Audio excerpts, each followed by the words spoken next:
Bismillahirrahmanirrahim. Assalamualaikum warahmatullahi wabarakatuh.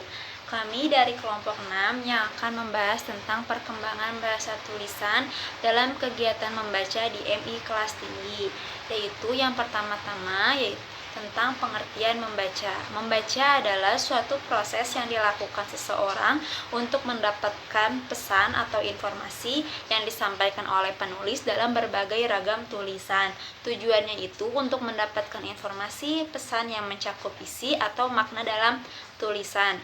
Pembelajaran bacaan ini tentunya memiliki tujuan, yaitu menikmati keindahan yang terkandung dalam bacaan, menggali pengetahuan siswa baru tentang suatu topik, menghubungkan pengetahuan baru dengan skemata siswa, mencari informasi untuk pembuatan laporan yang akan disampaikan secara lisan atau tulisan, mempelajari struktur bahasa, memberikan kesempatan kepada siswa untuk melakukan eksperimen terhadap suatu bacaan, menggunakan strategi tertentu untuk memahami bacaan. Jenis-jenis membaca. Yang pertama, membaca teknik.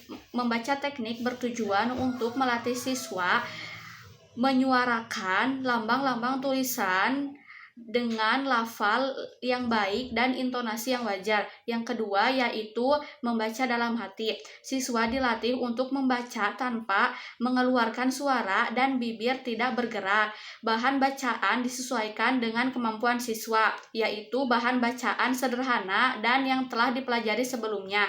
Yang ketiga yaitu membaca pemahaman. Membaca pemahaman merupakan lanjutan dari membaca dalam hati yang bertujuan untuk memahami isi bacaan.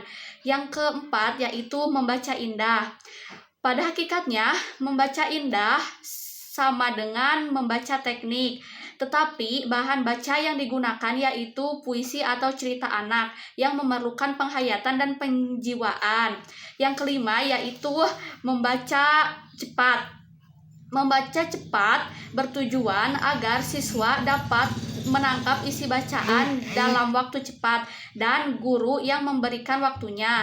Yang keenam yaitu membaca pustaka. Kegiatan membaca ini merupakan kegiatan yang dilakukan di luar jam pelajaran, bertujuan untuk mengembangkan minat baca siswa. Dan yang ketujuh yaitu membaca bahasa. Membaca ini ditekankan dalam memaknai bahasa dan memahami bahasa, bukan memahami isi. Jadi membaca ini bertujuan agar siswa dapat memaknai kata, penggunaan kosakata, ungkapan, dan serta kalimat. Menurut Tarigan, membaca dibagi menjadi dua, yaitu membaca nyaring dan membaca di dalam hati. Membaca nyaring merupakan kegiatan membaca dengan menyuarakan teks dengan ucapan dan intonasi yang tepat. Sedangkan membaca dalam hati merupakan kegiatan membaca yang tidak dilafalkan gitu. Nah, kegiatan membaca dalam hati terbagi menjadi dua, yaitu kegiatan membaca ekstensif dan membaca intensif.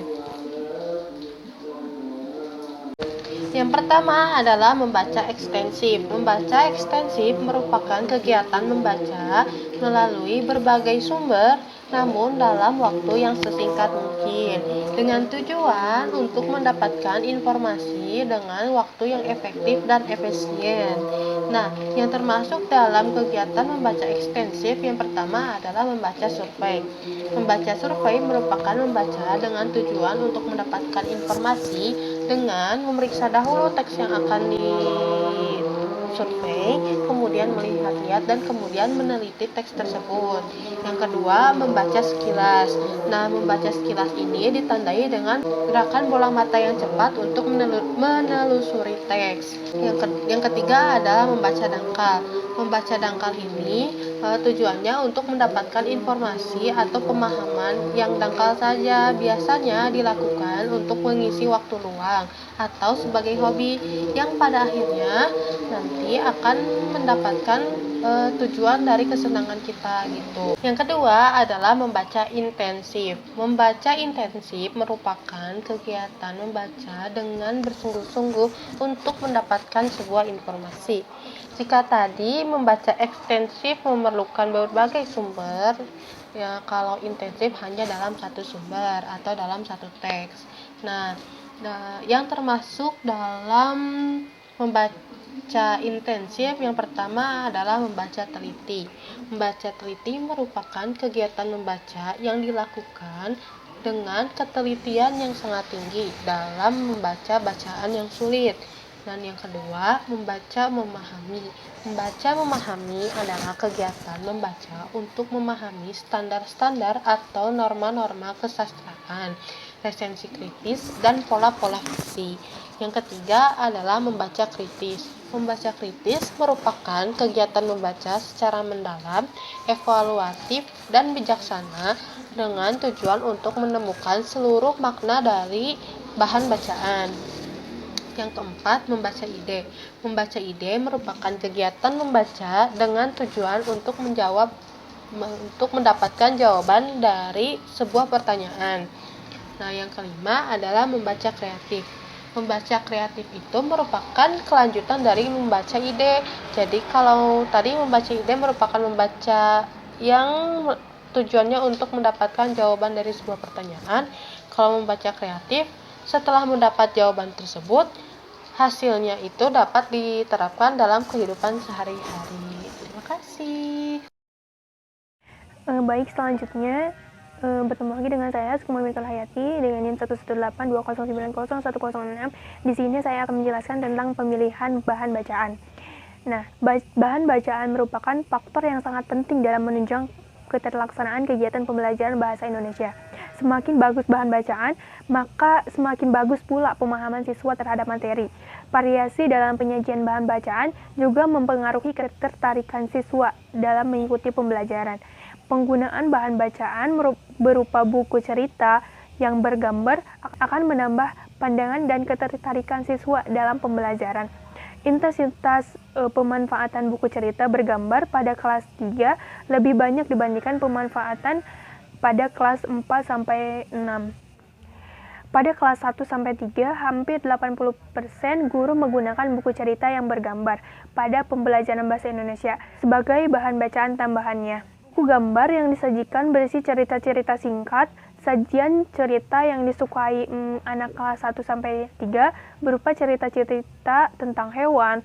Menurut CCC, fungsi gambar dalam cerita setidaknya memiliki 2 fungsi. Yang pertama itu adalah memberikan pemahaman yang menyeluruh dan lengkap, serta yang kedua adalah memberikan rangsangan imajinasi.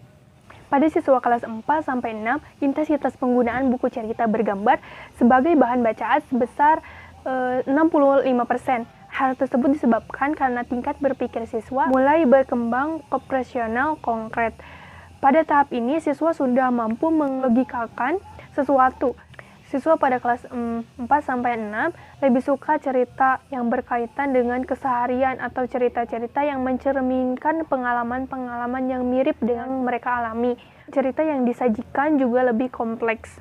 Harlock menyatakan bahwa anak-anak usia sekolah menyukai cerita bergambar karena yang pertama itu adalah anak memperoleh kesempatan yang baik untuk mendapat wawasan mengenai masalah pribadi dan sosialnya. Yang kedua, cerita bergambar dapat menarik imajinasi anak dan rasa ingin tahu mereka. Yang ketiga, cerita bergambar memberi akan anak pelarian sementara hiruk-pikuk kehidupan sehari-hari. Yang keempat, cerita bergambar mudah dibaca, bahkan anak yang kurang mampu membaca pun dapat memahami arti dari gambarnya. Yang kelima, cerita bergambar tidak mahal dan juga ditayangkan di televisi sehingga semua anak mengenalnya. Yang keenam, cerita bergambar mendorong anak untuk membaca yang tidak banyak diberi buku lainnya. Yang keenam, cara tidak langsung mendorong anak untuk membacanya. Yang ketujuh, cerita bergambar memberikan sesuatu yang diharapkan si anak. Yang kedelapan, dalam cerita bergambar, tokoh sering melakukan atau mengatakan hal-hal yang tidak berani dilakukan sendiri oleh anak, walaupun mereka ingin melakukannya. Yang kesembilan, tokoh dalam cerita seringkali kuat, berani, dan berwajah tampan, atau mungkin menarik, sehingga menjadi tokoh pahlawan bagi anak untuk mengidentifikasinya. Yang ke-10 adalah gambar dalam cerita bergambar berwarna-warni dan cukup sederhana untuk dimengerti anak-anak. Jika buku cerita bergambar digunakan dalam pembelajaran untuk siswa SD atau MI, pemanfaatan buku cerita bergambar sebagai sumber bacaan dapat menambah kebermaknaan pembelajaran dan juga dapat dijadikan variasi dalam pembelajaran hal tersebut untuk membacanya. Yang ke-7, cerita bergambar memberikan sesuatu yang diharapkan si anak. Yang ke-8, dalam cerita bergambar, tokoh sering melakukan atau mengatakan hal-hal yang tidak berani dilakukan sendiri oleh anak, walaupun mereka ingin melakukannya. Yang ke-9, tokoh dalam cerita seringkali kuat, berani, dan berwajah tampan, atau mungkin menarik, sehingga menjadi tokoh pahlawan bagi anak untuk mengidentifikasinya. Yang ke-10 adalah gambar dalam cerita bergambar berwarna-warni dan cukup sederhana untuk dimengerti anak-anak.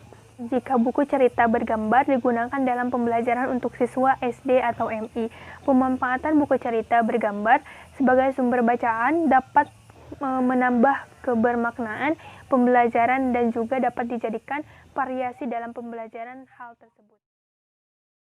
Selanjutnya saya akan menjelaskan tentang model-model membaca. Yang pertama itu ada model membaca bawah atas atau yang disingkat dengan MMBA. MMBA merupakan proses penerjemahan dekode dan anode. Dekode ialah kegiatan mengubah tanda-tanda menjadi berita, sedangkan enkode ialah kegiatan mengubah berita menjadi lambang-lambang. Pada MMBA, pembaca akan memulai proses membacanya dengan pengenalan dan penafsiran huruf-huruf atau unit-unit yang lebih besar dari huruf yang terdapat dalam materi cetak. Setelah itu barulah dia melakukan antisipasi terhadap kata-kata yang diejanya itu. Disitulah tempat pembaca akan memperoleh makna. Proses ini sama seperti yang terjadi pada waktu menyimak. Metode-metode pengajaran membaca yang dipandang sebagai cerminan pandangan MMBA antara lain yaitu ada metode alfabet, metode fonik, metode kata kunci, metode silabik, dan lain sebagainya. Terus yang kedua itu ada model membaca atas bawah. Dalam model membaca atas bawah, kompetensi kognitif dan kompetensi membaca memiliki peranan pertama dan utama dalam penyusunan makna dari materi cetak dalam proses membaca. Kebanyakan model membaca MMAB berpijak pada teori psikolinguistik. MMAB memiliki landasan yang berbeda dengan MMBA. Informasi non-visual dalam membaca merupakan hal yang paling penting dalam MMBA, sehingga proses membaca itu tidak lain dari proses berpikir. Dan yang terakhir itu ada model membaca timbal balik atau yang disingkat dengan MMTB. Model membaca timbal balik dirancang oleh teoris Rumenhart. Menurut MMTB, proses membaca itu bersifat interaktif, yakni kedua model pertama yakni model membaca bawah atas dan model membaca atas bawah bekerja secara serempak dan simultan. Membaca dipandang sebagai formulasi hipotesis dan pengujian probabilitas dengan memanfaatkan serangkaian informasi. Menurut MMTB, pemrosesan kebahasaan yang lebih tinggi mempermudah pemrosesan pembahasaan yang lebih